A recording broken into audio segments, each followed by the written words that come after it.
Algunos periódicos en este país se han decantado por un candidato o por otro, la inmensa mayoría, hay que decirlo, por Hillary Clinton. Ha publicado una editorial del diario The New York Times, incluso una editorial a favor de ella y otro en contra de Trump.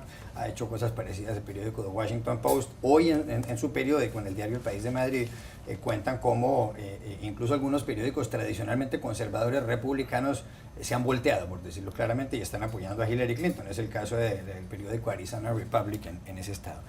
El diario USA Today, que es uno de los de mayor circulación en su edición impresa, hoy titula una editorial Don't Vote for Trump, es decir, no voten por Trump. En los 34 años de historia, lo dice el periódico, de existencia de esta cabecera, nunca habían respaldado y tampoco habían criticado abiertamente y pedido que no se votara por uno de los candidatos presidenciales. En esta ocasión, el USA Today dice que no hay que votar por Trump por 1000 cosas, porque es errático, porque no es apto para ser comandante en jefe, porque está lleno de prejuicios, porque es un mentiroso, un hombre seriamente mentiroso. ¿Tiene razón el USA Today? Bueno, yo creo que tiene bastante razón en los argumentos que da, y además son argumentos muy sopesados, porque es un periódico USA Today que no se distingue precisamente por expresar puntos de vista contundentes, ¿no? Es un diario más informativo que opinativo, y un ejemplo de ello es que, al contrario de lo que hacen la mayoría de diarios en este país, no se pronuncia para recomendar un voto. La mayoría de argumentos yo creo que están sustentados en hechos. Otra cosa es el impacto que este editorial pueda tener. Yo creo que poco, aunque la suma de tantos editoriales, de tantos periódicos, sí que revela la excepcionalidad de esta elección, ¿no? Y esta excepcionalidad viene dada por la presencia de Donald Trump, que es un candidato totalmente atípico y totalmente alejado de lo que es la centralidad política de este país. ¿Está en lo cierto el diario USA Today? Sí, está en lo cierto. Los argumentos que esgrimen son absolutamente razonables y es lo que de pronto vemos en muchos otros diarios todo el tiempo. Pero lo que yo creo respecto del impacto es que a los votantes de Trump, y quizás los votantes que vayan a definir estas elecciones, no somos nosotros los que estamos acostumbrados a leer New York Times, Washington Post, The Economist, USA Today o todos estos medios, ¿no? Que tan detalladamente explican las razones por las cuales Donald Trump no es un candidato, no va a ser un buen comandante en jefe, etcétera. El votante que de pronto va a definir estas elecciones es un votante blanco, trabajador, de sectores industriales, que probablemente se informe por la cadena Fox o por otros medios locales, ¿no? O sea que no creo que tenga un impacto fundamental. A la vez, yo lo que creo es que los medios no están informando demasiado bien esta campaña. Voy a ser un poco polémica con lo que digo, ¿no? Que es la idea. Es otro tema y vale la pena que lo sí. Porque están muy centrados en resaltar todo lo que es aparente y lo que se ve, que Trump a lo mejor es un mentiroso, a lo mejor es un racista, un xenófobo, todas esas declaraciones que hace, pero no explican bien, creo que no están intentando indagar en las razones de este fenómeno. Entonces están quedando, me parece, con una parte importante afuera de sus coberturas. Es obvio que de pronto Hillary Clinton es mucho más capaz que Trump de ser presidente. Ya ese tema no se discute, pero me parece que lo que tienen que tratar de investigar un poco, que es lo que no están haciendo, es por qué alguien como Donald Trump le va tan bien en las encuestas. ¿Por qué llegamos a esto? ¿Por qué Estados Unidos llegó a que una figura como Donald Trump crezca? Ese análisis todavía no se está viendo en los grandes diarios. Pepe López Zamorano tiene razón, el USA Today en el editorial, ¿y tiene eso algún impacto en el electorado? Hay que tomar en cuenta que USA Today, a diferencia de otros dos diarios influyentes como son el Washington Post y el New York Times, o incluso el Wall Street Journal, es el periódico de mayor circulación de Estados Unidos. Y no se lee nada más en el Beltway, aquí en Washington, o en los centros de influencia económica y política, sino se lee particularmente en todos los hoteles del país.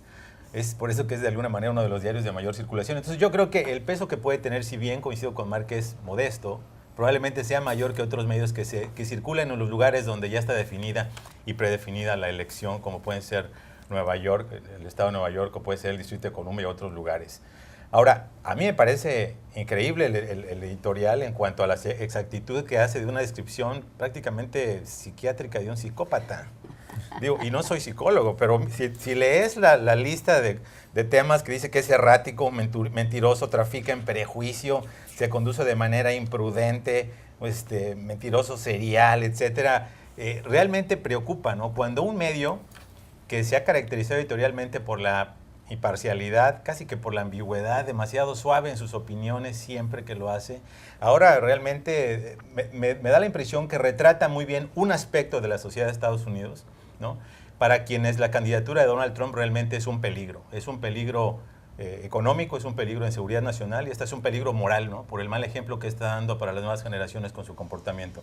Sí coincido con Paola en el sentido de que todos los medios, voy a hablar incluyéndome a mí, probablemente no hemos hecho un gran trabajo en describir ese electorado que vota por Trump. Sí se han escrito muchos temas de la desesperación que existe, por ejemplo, en el medio industrial de Estados Unidos, o desindustrializado, dirían algunos, ¿no? Hemos visto muchos reportes de cómo se han perdido más de 200,000 empleos manufactureros en los Estados Unidos desde la década pasada, ¿no? El problema es que el diagnóstico que hace Trump y a quién le asigna las culpas es lo que es la gran falacia, ¿no?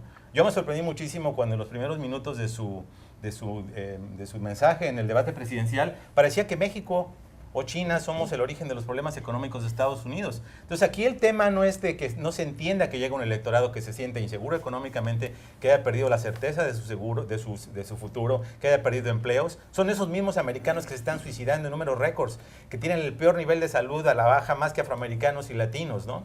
Entonces yo creo que sí no hemos hecho un gran papel en retratar ese segmento de la sociedad, pero también es culpa del discurso de Trump, ¿no? Que nos lleva a los medios de una mentira a la otra, y los medios tampoco se pueden quedar callados cuando vemos que destina dinero de terceras personas para su fundación y lo canaliza a la gente que les debe dinero, cuando se lanza contra los inmigrantes musulmanes. Entonces es un poco parte de la estrategia de él, que no nos concentremos en una de los ángulos de su cobertura o de su campaña y nos centremos en otros, pero definitivamente yo creo que como dice Mark, yo creo que sí, este editorial se suma a esta masa crítica de importantes medios que evidentemente ven el peligro de la candidatura de Trump. Enseguida vamos con ese tema, pero es que Paula Lugones mencionaba algo, y es que seguramente los lectores de Trump no leen el USA Today, no leen el New York Times, no les importa lo que dicen esos editoriales, pero les importará a los editoriales de los periódicos tradicionalmente republicanos, como decía yo, el Arizona Republic o el Dallas Morning News, uno de los diarios más importantes de Texas, que usualmente apoyan al candidato de derecha y en este caso se van con Hillary Clinton. Seguramente, y el Detroit News, por ejemplo, que es el diario de referencia de una ciudad que ha sido muy, muy golpeada y que tiene mucho desempleo y que quizás tenga una importancia dentro de la campaña de Trump. Pero yo creo que el valor que tiene y el impacto que tiene es colectivo, es por la física cantidad de periódicos que se han pronunciado de esta manera. El USA Today, siendo el de mayor tiraje, creo, en todo el país, tiene solo 4 millones de usuarios, impreso más digital, impresos menos de 1 millón, o sea que si uno mira en el contexto de la cantidad de votantes es poco. Lo que pasa es que alguna reacción tienen que estar teniendo, porque muchos de estos periódicos locales han sufrido amenazas, ataques, cancelaciones de suscripciones, incluso amenazas de muerte a sus comités editoriales por haber publicado estos editoriales. O sea que tiene algún impacto, creo que el mayor impacto para el USA Today es que el USA Today se volvió noticia hoy en todos los otros medios y es el más favorecido por este editorial. Lo que es llamativo realmente es que existe una especie de consenso que no se refleja en las encuestas. Hay un consenso entre los medios de comunicación, entre las personas con las que uno habla, de que Trump no es un candidato viable, y sin embargo las encuestas están empatadas. O sea que de alguna manera hay alguna población o la mitad de la población de este país que no está siendo servida por los medios de comunicación. Y es que le doy el dato de la encuesta del día de hoy, la última encuesta de Los Angeles Times y la Universidad de Southern California, el tracking. Si las elecciones fueran hoy, esta encuesta en los últimos días le ha dado un puntaje a favor de Donald Trump. El señor Trump ganaría con el 47% de los votos y Hillary Clinton obtendría el 42%. Es verdad que cuando se hace un promedio de los últimos sondeos, Hillary Clinton está por encima de Trump con casi el 3%.